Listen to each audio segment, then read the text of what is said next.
देवभूमि में UCC trailer पूरे देश में अभी बाकी है पिक्चर। जी हां, आज उत्तराखंड की विधानसभा में यूसीसी विधेयक को पेश कर दिया गया है, यूसीसी का बिल पेश कर दिया गया है और इसी के साथ आज उत्तराखंड की विधानसभा में जय श्री राम और वंदे मातरम के उद्घोष का आज आवाज जो है वो सुनाई पड़ रही थी। जैसे ही उत्तराखंड के सीएम पुष्कर सिंह धामी ने यूसीसी विधेयक को पटल पर रखा, वैसे ही जय श्री राम का जो उद्घोष है वो पूरे सदन में गूंजने लगा। 2024 चुनाव से ठीक पहले बीजेपी अपना एक और बड़ा चुनावी वादा पूरा कर रही है। उत्तराखंड सरकार ने विधानसभा में समान नागरिक संहिता बिल पेश कर दिया है। उत्तराखंड विधानसभा का विशेष सत्र आज से शुरू हुआ है और विधानसभा का सत्र शुरू होते ही सीएम पुष्कर सिंह धामी ने बिल पेश कर दिया। बिल पेश किए जाने पर वंदे मातरम, भारत माता की जय और जय श्री राम के नारे भी लगे। बीजेपी ने चुनाव से पहले धारा 370 हटाने, राम मंदिर बनाने के साथ ही यूसीसी लागू करने का वादा भी पूरा किया है।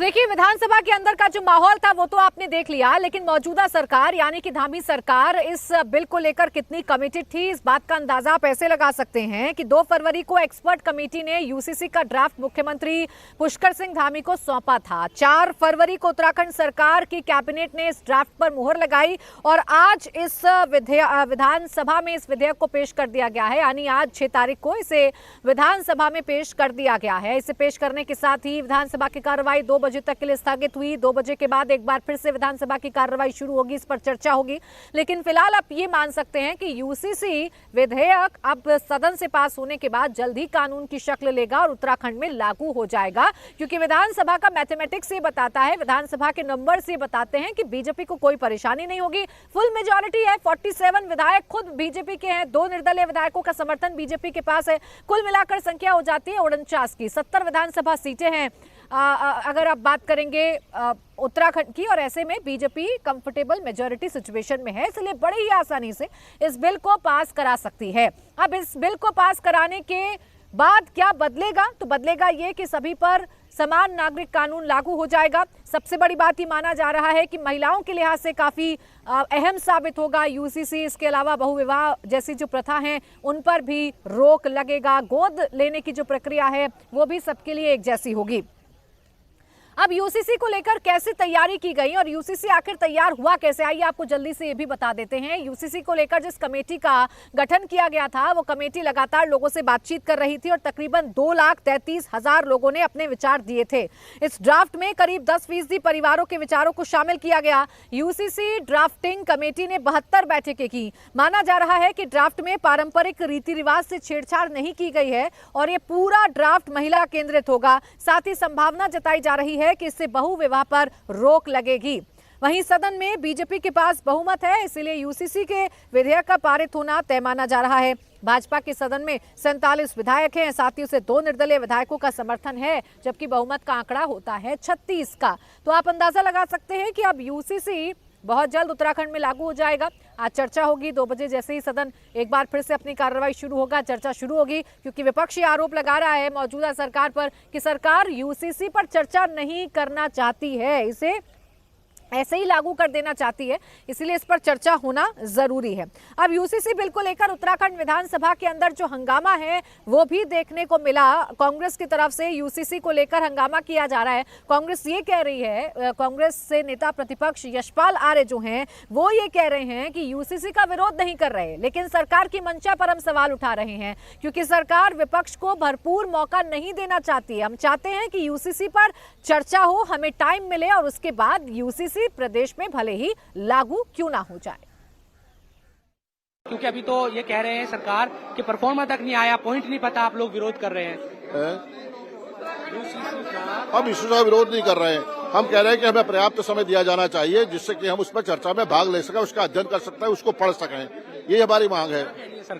सरकार इनकार कर रही है। सरकार आज ही इसको प्रस्तुत करना चाहती है, आज इसको पास कराना चाहती है, पारित कराना चाहती है।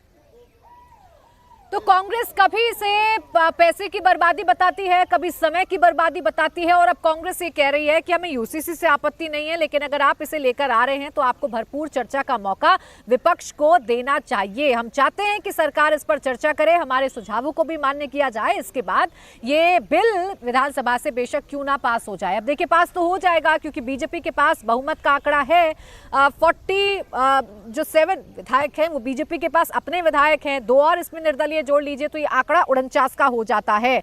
लेकिन यूसीसी को लेकर विपक्ष में खलबली इस वजह से है क्योंकि बीजेपी अपना एक और बड़ा संकल्प पूरा करने जा रही है, और यूसीसी का जो नैरेटिव होगा, जो उत्तराखंड में बनेगा, उसका जाहिर सी बात है कि 2024 में बीजेपी को बड़ा फायदा होने जा रहा है। अब आइए आपको जल्दी से ये बता देते हैं कि यूसीसी इतना जरूरी क्यों है, और यूसीसी विधेयक अगर सदन में रखा गया है तो इसमें क्या बड़ी बातें हो सकती हैं। यूसीसी विधेयक महिला अधिकारों पर केंद्रित है, इसमें बहु विवाह पर रोक लगाने का प्रावधान है, लड़कियों की शादी की उम्र 18 साल किसे बढ़ाने का प्रावधान है, समान नागरिक संहिता बिल में लिव इन रिलेशनशिप के लिए रजिस्ट्रेशन को जरूरी कर दिया गया है, बिल में लड़कियों को भी लड़कों के बराबर ही विरासत का अधिकार देने का प्रस्ताव है। अभी तक कई धर्मों के पर्सनल लॉ ने लड़कों और लड़कियों को समान विरासत का अधिकार नहीं दिया था, लेकिन इस कानून के जरिए जैसे ही ये कानून बनेगा वैसे ही अधिकार लड़का और लड़कियों दोनों को मिल जाएगा। उत्तराखंड की 4% जनजातियों को कानून से बाहर रखने का प्रावधान किया गया है। मसौदे में जनसंख्या नियंत्रण उपायों पर और अनुसूचित जनजातियों को शामिल नहीं किया गया है। बिल में शादी का रजिस्ट्रेशन जरूरी करने का प्रस्ताव रखा गया है, साथ ही शादी का रजिस्ट्रेशन नहीं कराने पर सरकारी सुविधाएं नहीं देने का प्रस्ताव भी रखा गया है। इसके साथ ही साथ बिल में बच्चा गोद लेने की प्रक्रिया आसान करने का प्रस्ताव है, मुस्लिम महिलाओं को भी बच्चा गोद लेने का अधिकार देने का प्रस्ताव है, मुस्लिम समुदाय के भीतर हलाला और इद्दत पर रोक लगाने का प्रस्ताव बिल में रखा गया है। इस प्रथा का काफी विरोध होता रहा है, और यही वजह है कि एक वर्ग ऐसा है मुस्लिम समुदाय का जो इस बिल का विरोध कर रहा है और इस बिल पर अफवाह फैलाने की कोशिश कर रहा है। इस बिल पर अफवाह फैलाने की भी कोशिश की जा रही है। ये बताया जा रहा है कि अगर ये बिल आ गया तो फिर हमारे अधिकारों को छीन लिया जाएगा, ये मुस्लिम विरोधी है, ये समाज विरोधी है, ऐसी बातें भी लगातार इस बिल को लेकर की जा रही हैं। लेकिन इससे इतर ये तो आज तय है कि यूसीसी जो है वो सदन में आज रख दिया गया है, बहुत जल्द पास होने के बाद ये उत्तराखंड में लागू भी हो जाएगा। बिल के 10 पॉइंट्स में ये क्लियर किया गया है कि ये बिल हिंदू मुसलमान के वाद विवाद से संबंधित नहीं है, बहुसंख्यक और अल्पसंख्यक जैसे शब्दों से परे कानून है। बिल को प्रगतिशील और प्रोग्रेसिव बताया गया है। बिल का मेन मोटिव महिला और बाल अधिकारों की रक्षा है।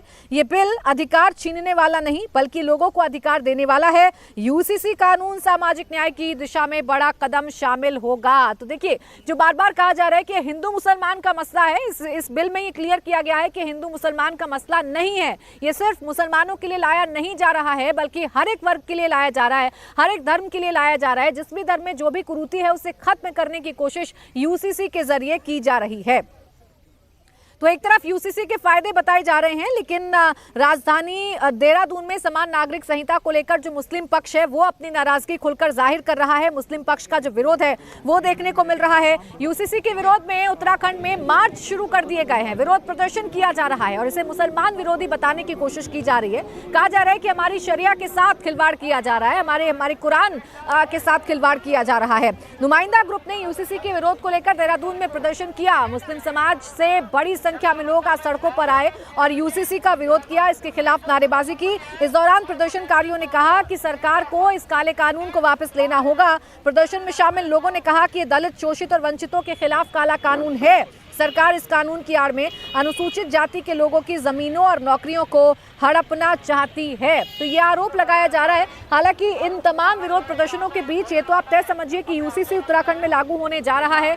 विधानसभा के आसपास धारा 144 लगा दी गई है ताकि इस विरोध प्रदर्शन की वजह से सुरक्षा व्यवस्था में कोई चूक ना हो जाए।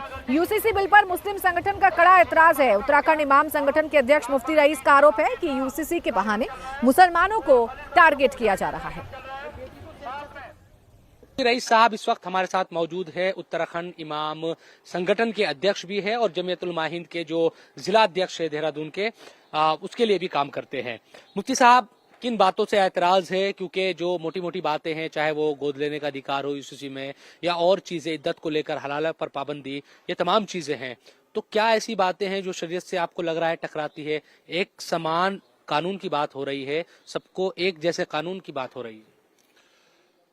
देखिए, पहले तो मैं इंडिया टीवी का बहुत शुक्रिया अदा करता हूं कि इस तरह के यहाँ मुद्दों को उठाने के लिए आप तशरीफ लाए, वरना चैनलों ने तो जो आवाम के मुद्दे हैं, मजलूमों के मुद्दे हैं, अक़लियतों के मुद्दे हैं, उनको उठाना ही बंद कर दिया। मैं इंडिया टीवी का शुक्रिया अदा करता हूं कि उन्होंने जो है यहाँ आकर के इन मुद्दों को गरमाने की कोशिश की है ताकि आवाम को और मुल्क को पता चले। देखिए, जहां तक यूसीसी का मामला है तो यूसीसी सबसे पहले तो हमारा सवाल ये है कि सेंट्रल गवर्नमेंट में वहाँ पार्लियामेंट में लाना चाहिए था। भाई, पार्लियामेंट पर इस पर बहस होती, पार्लियामेंट में बहस होने के बाद तमाम जो है मुखालिफ मुआफिक सारे लोग इस पर चर्चा करते, उसके बाद जो है यूसीसी को लागू किया जाता अगर पास हो जाता पार्लियामेंट में। तो स्टेट लेवल पर लेके आए, जबकि गवर्नमेंट में जो सेंट्रल गवर्नमेंट में इसमें ये बात प्रस्ताव पास किया गया कि अभी हिंदुस्तान को यूसीसी की जरूरत नहीं है। तो देखिए, मुस्लिम समाज इसका खुलकर विरोध कर रहा है यूसीसी पर। अब मुस्लिम समाज की प्रतिक्रियाएं सामने आ रही हैं। ऐसे धर्मगुरु का भी इस पर बयान सामने आया है। खालिद रशीद फिरंगी महली ने इस बिल पर सवाल उठा दिया है और इसे मुस्लिम विरोधी बता दिया है। उनका ये कहना है कि संविधान सभी मजहबों के मानने वालों को धार्मिक आज़ादी का अधिकार देता है, उसे कैसे छीना जा सकता है। इन्होंने सवाल उठाया कि जब कुछ वर्गों को इस बिल के दायरे से अलग रखा गया है तो फिर इसे यूनिफॉर्म सिविल कोड का नाम कैसे दिया जा सकता है। फिरंगी महली ने कहा कि बिल का ड्राफ्ट देखने के बाद आगे की रणनीति तय की जाएगी। तो आप सब जानते हैं इसका मतलब ये होता है कि तमाम लॉज में यूनिफॉर्मिटी लाना। क्या इस बिल से या इसका ये बिल है या एक्ट बनता है जो भी है, तो क्या इससे कोई यूनिफॉर्म तमाम कवानीन में, तमाम लॉज में यूनिफॉर्मिटी आ जाएगी? और फिर ऑलरेडी अगर इससे आप किसी भी कम्युनिटी को एग्जेम्प्ट करने को कहते हैं या एग्जेम्प्ट करते हैं तो फिर वो यूनिफॉर्म सिविल कोड कहाँ रह गया? और फिर ऑलरेडी मुल्क के कॉन्स्टिट्यूशन के आर्टिकल 25 में हर शहरी को अपने मज़हब पर अमल करने की पूरी आज़ादी दी है। और फिर रिलीजियस फ्रीडम अपने कॉन्स्टिट्यूशन का फंडामेंटल राइट हर सिटीज़न का है, तो उसको किस तरीके से ख़त्म किया जा सकता है? मुल्क में शरीयत एप्लीकेशन एक्ट 1937 ऑलरेडी। और देखिए, अब आगे बढ़ेंगे, बात करेंगे उस खबर की जिसका इंतजार देश के करोड़ों शिव भक्तों को है। बात करेंगे काशी की। ज्ञानवापी का एक तहखाना तो खुल गया है, उसमें भक्तों को पूजा करने की इजाजत भी मिल गई है, लेकिन अभी 11 बाकी तहखानों के ताला खोलने की जो तैयारी है वो चल रही है। ज्ञानवापी विवाद पर आज 2 बड़ी सुनवाई है। एक सुनवाई वाराणसी कोर्ट में है जहां हिंदू पक्ष की याचिका पर सुनवाई होनी है। मांग ये है कि ज्ञानवापी में बंद पड़े तहखानों का भी एएसआई सर्वे करवाया जाए। जैसा एएसआई सर्वे इससे पहले व्यास जी के तहखाने का करवाया गया, ऐसे ही सर्वे जो है वो बंद पड़े तहखानों का भी करवाया जाए, इसीलिए ये याचिका लगाई गई है। दूसरी सुनवाई इलाहाबाद हाईकोर्ट में है। यहाँ मुस्लिम पक्ष ने एक याचिका दायर की है। डिमांड ये की है कि व्यास के तहखाने में जो पूजा पाठ शुरू की गई है उसे बंद किया जाए। एक के बाद एक इस पूजा को लेकर मुस्लिम समाज अपनी आपत्ति जता रहा है, लेकिन झटके मुस्लिम समाज को लग रहे हैं। व्यास जी के तहखाने में 1993 से पूजा बंद थी। हिंदू पक्ष की याचिका पर वाराणसी कोर्ट ने पूजा की अनुमति दे दी। इस फैसले के खिलाफ मुस्लिम पक्ष सुप्रीम कोर्ट चला गया। पूजा पर रोक लगाने की मांग की। सुप्रीम कोर्ट ने रोक नहीं लगाई और हाईकोर्ट में जाने की नसीहत दी और आज इन दोनों ही केस में अहम सुनवाई होनी है। ज्ञानवापी पर आज की दोनों सुनवाई दोपहर बाद होने की उम्मीद है। हिंदू पक्ष की तरफ से वाराणसी कोर्ट में याचिका दाखिल की गई है। अगर कोर्ट हिंदू पक्ष की याचिका मान लेता है और तहखानों के सर्वे का आदेश दे देता है तो आप ये समझिए कि एएसआई जो बंद पड़े बाकी के तहखाने हैं उनके ताले खुलवाने का आदेश जारी हो सकता है और उनके अंदर घुसकर भी सबूतों को तलाशा जा सकता है। और अगर हाई कोर्ट से मुस्लिम पक्ष की याचिका के पक्ष में फैसला आता है तो व्यास जी के तहखाने में चल रही पूजा अर्चना को बंद करना होगा। हिंदू पक्ष का दावा यह है कि ज्ञानवापी में 12 तहखाने हैं, इनमें से एक व्यास जी का तहखाना है जिसमें पूजा शुरू हो चुकी है। अब हिंदू पक्ष की तरफ से राखी सिंह ने एक याचिका दाखिल की है जिसमें बाकी के 11 तहखानों के ताले खुलवाने की बात कही जा रही है। देखिए, जिला अदालत में आज माननीय न्यायालय में राखी सिंह बनाम उत्तर प्रदेश सरकार की सुनवाई है। जो प्रार्थना पत्र हम लोगों ने कल जो बचे हुए तहखाने हैं उसके सर्वे के संबंध में दिया था, उस पर आपत्ति माननीय न्यायालय द्वारा मांगी गई थी। उस पर आज आपत्ति मुस्लिम पक्ष द्वारा और अन्य जो भी पक्षकार हैं, विपक्षी हैं, उनके द्वारा फाइल संभवतः की जाएगी और अगर आपत्ति आ जाती है तो फिर उस पर सुनवाई होगी और सुनवाई के बाद आदेश आएगा। तो और बाकी जो माननीय उच्च न्यायालय का। माननीय उच्च न्यायालय में जो है संभवतः जो मुस्लिम पक्ष गया था कि जो है तत्काल पूजा रोक दी जाए, वहाँ पे फिलहाल स्टे कर दिया जाए, तो उस संबंध में माननीय न्यायालय ने आदेश दिया था कि आपके संबंध में एक और आदेश हुआ था रिसीवर नियुक्त करने का, तो वो प्रेयर अमेंड करने के लिए माननीय उच्च न्यायालय ने आदेश दिया था। तो उस संबंध में सुनवाई है आज, और जिला न्यायालय में राखी सिंह के मुकदमे में सुनवाई है। 17 तारीख को माननीय जिला कोर्ट ने जो है जिलाधिकारी को रिसीवर नियुक्त कर दिया, और 31 तारीख के आदेश में पूजा पाठ और तमाम धार्मिक क्रियाएं जो है नंदी जी के सामने द्वार खोलकर उस पर जो है पूजा पाठ प्रारंभ करने का एक आदेश माननीय जिला कोर्ट ने दे दिया।